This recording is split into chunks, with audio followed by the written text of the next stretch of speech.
Hello and welcome to Live Healthy Coweta. Our guest today is Subuchi, and we are at the Newnan Hospital, or the Piedmont Newnan Hospital Health and Fitness Center in downtown Newnan.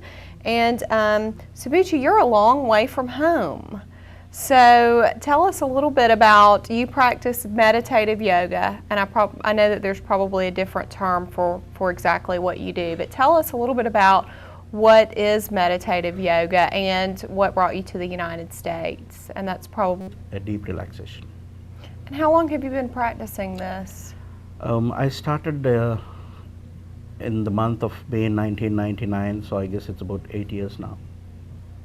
And what brought you to this practice? You were telling me a little bit about your life experiences earlier, and what made you decide to get involved in meditative yoga? Yeah, it's a strange transformation. I would say that in 1999 I had 3 major heart attacks, probably because of the high stress of life I was leading into. Tight schedules and a lot of stress involving contracts. I used to do contracts and interior decoration, and I had 3 major heart attacks at a very young age when I was just 36. So I was in the hospital for about a week in ICU, and I was then angiogram and angioplasty, and a stent was put. And then the doctor Prasad, he's my brother-in-law, who suggested that I should take up meditation as a rehab therapy, cardiac rehab therapy.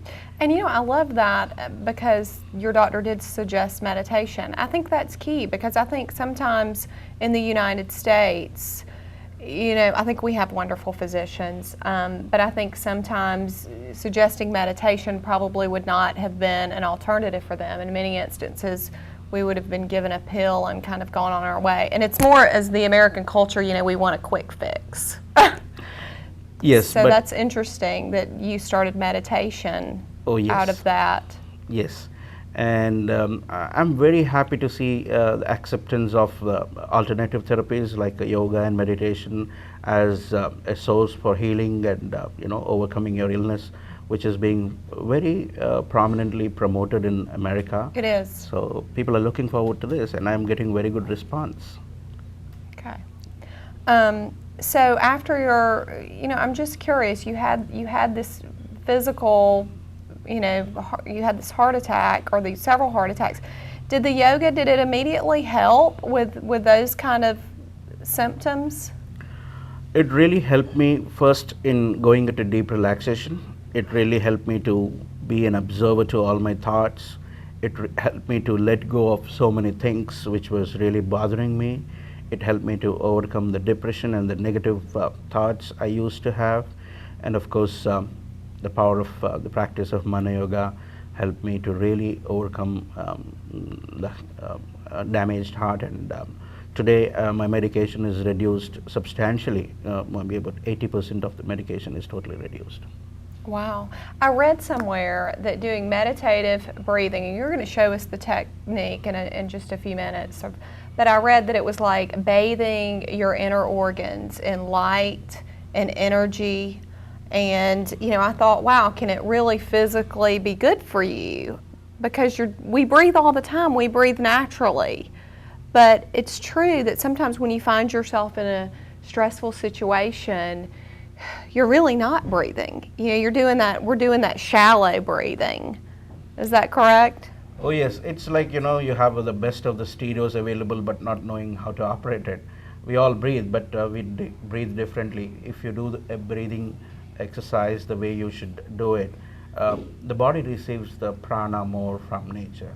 So this is what exactly Manoyoga does. And when you say prana, the life force, the energy from universe. Okay. Now, can anyone do this? You mentioned earlier that anyone could do this. Anybody above the age of 12 years can do it.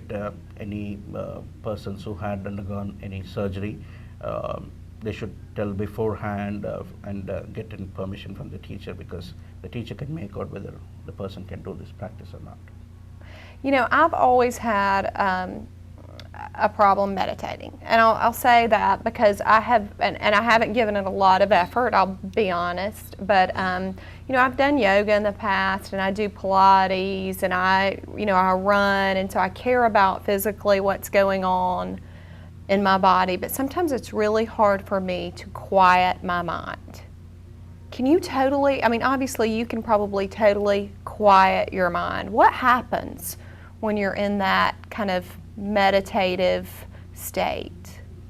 And how do you get there? We are all born meditators. We have the natural ability to meditate, but it is the connection which we have lost, I guess, to the source. And by doing a regular kind of any meditative technique, you can overcome. And of course, I do agree with you that conquering the mind and making it in a Quiet. thoughtless condition is difficult, but it is possible. Is there a better time of day to meditate? Is there a certain time that's better than others? It is suggested that we have a natural ability to meditate between 4 and 6 in the morning. Really? And also because when you do this practice at that time, the availability of the pranic force, the life force, the energy is more from the transition from the night to the day. So it is advised that during sunrise and sunset, meditation is very good. And how often does someone have to meditate in order to receive the benefits that you're talking about? Even if one is able to meditate for 5 minutes, that's pretty good. But I suggest that a minimum of 30 minutes should be there altogether. And do you get better at it as you practice it? Mm-hmm. There is so much to learn about the human body and the human mind and the consciousness, the 4th stage of consciousness, which many of us don't experience, that can be experienced only in the transcendental state. It is going beyond body and mind and experiencing the spirit. How do you feel after you've been in the transcendental state? What's that like? Well, you feel like you're totally energized, and you feel like a car which has just had a beautiful wash and shining with great energy. So at the end of the day, if you're really tired and you just meditate, it's just like charging your cell phone. You get energy and you're ready to go for another 6 hours. Wow. Yeah. And how often do you practice? There are different stages of this practice. You start doing this practice for 45 minutes a day, and then you go to a higher stage. But I'm lucky to be in a stage where I just go into meditative state whenever I want to, maybe for 5 minutes, 10 minutes, depending on the convenience. And I don't need a place to do that. I can do sitting in a car in the midst of a traffic jam, or maybe sitting in a theater. I can go into that state. Well, and that's interesting because I would think if you get into this practice, it's something that maybe you would set aside a block of time to do. But what you're saying is, if you find yourself in a very stressful situation, you can rely on this practice to help you deal with that situation. Oh yes, it really helps you to, It would really be helpful for me at my house. I have 2 small children, so sometimes just being in my home is very stressful. I think it's all needed for everybody in this modern day, be it a student, be it a working mom, or being a housewife. Everybody is under some kind of a stress, either physical, emotional. Technique? Yes, the second stage of the practice consists of visualization and channeling the energy, what you have created in the first stage. The basic level is a 90-day course wherein you totally cleanse the body of all the toxins and make it really ready for the higher stages of meditation. How do you cleanse the body? The practice of this is divided into 90 days, as it said, and you channel this energy to the 7 main organs of the body: the stomach, kidneys, liver, pancreas, heart, lungs, and the brain. So you make them perfectly fine, and if you have any health problems, you just reverse that by doing this practice, because there is a change in the very macro level down to the So the stomach, the heart, kidneys, liver, pancreas, heart, and the brain, lungs and the brain. And I guess it's through you called it a did you call it a detox or did I call it a detox? I did call it detox. And kind of what do you do to detox those organs? As I told you, we create energy in the body. You start tapping into the cosmic So it's energy. not what you're eating? No. Okay. You send that energy with your visualization, with the power of the mind. Man, we need to talk a little bit more because you're telling me I just have to meditate. I don't have to give up all the things I love. Most of the people think so. Really? Yeah, they fear taking up any practice because they think that, oh, I have to give up all these things. Right. No, it's not needed actually. Now, are you a vegetarian? I'm just curious. Yes, I'm a vegetarian, but if a situation comes where I have to eat meat, I don't mind eating meat because everything in this food contains the prana, be it chicken, beef, or So if you were in vegetables. someone's home and they were serving meat, you would. yeah, I wouldn't have any problem. Okay. Okay. Well, we're going to take a quick break, and when we come back, you can show us a little bit about the technique. We'll demonstrate that technique, and we'll talk a little bit more. I want to hear a little bit more about your background. Sure. And some workshops and things that you have coming up in the United States. Sure. To our viewers, stay tuned. When it comes to the health of those you love, you want the best treatment possible. That's why Newnan Hospital offers technologically advanced care right here, close to home. Newnan Hospital provides a positive and unique healthcare experience. Equipped with leading-edge technology, the physicians, nurses, and staff at Newnan Hospital work together as a team to deliver high-quality, compassionate care every day. Newnan Hospital, the right care, right here. Hello and welcome back to Live Healthy Coweta. I'm your host, Kelly Lofton, and today my guest is Sabuchi, and Sabuchi's here to talk about Manoyoga or meditative yoga.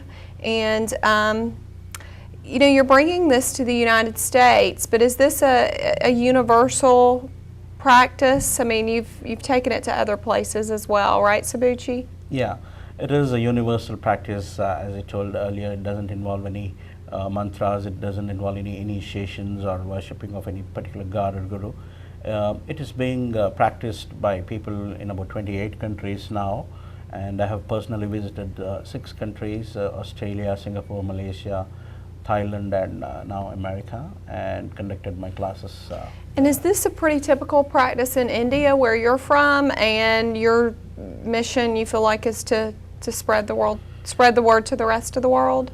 Yeah, it is one of the many practices available there in India, and India is a country where a lot of yogis are there.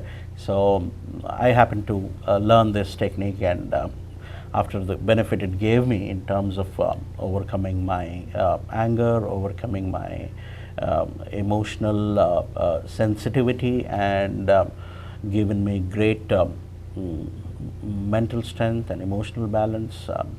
I wanted this to be experienced by everybody who would like to give it a try. Well, and that's, it goes back to earlier in the show you were talking about you suffered a heart attack, or you suffered 3 heart attacks, and you decided to take up this practice. But so you do this full time. You've abandoned your business career, is that correct? Yes, I have given up my business, and you may call me a yoga teacher now, because more of a passion and a hobby I have now to share this beautiful technique to the people who would like to do this.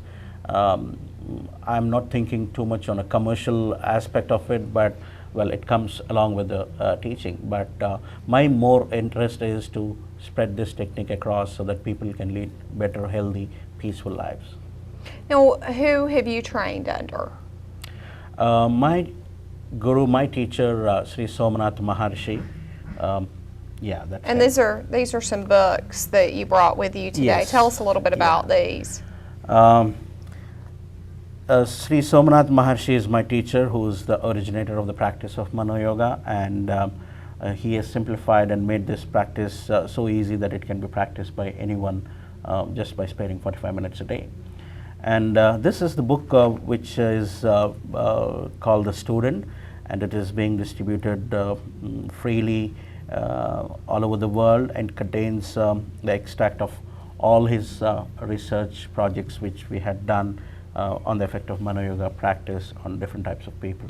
Now, Sabuchi, can someone pick up these books and learn how to do this in the comfort of their own home, or do they really need to take a class or do a workshop? It would be better that they attend a workshop and get all their questions clarified, and then do 1 or 2 classes under the teacher, and then they can follow the book and do it on their own. Okay. Yeah. And there's some information on the internet as well, right? Because you have you've taught have you taught this technique online as well? Yes, I have taught to more than 500-600 people online, and they have been given some books and CDs who were asked for them, and if they have any questions, they get back to me with the questions. Okay. Well, you know, obviously you've seen so many people in your practice in the last 8 years or so.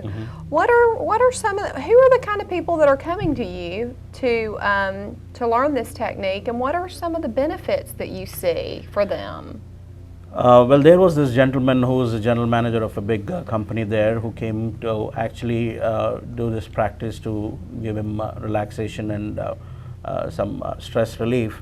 I believe he was smoking 40 cigarettes a day, and without his knowing, he completely stopped smoking cigarettes within 15 days of doing the practice. And people were amazed at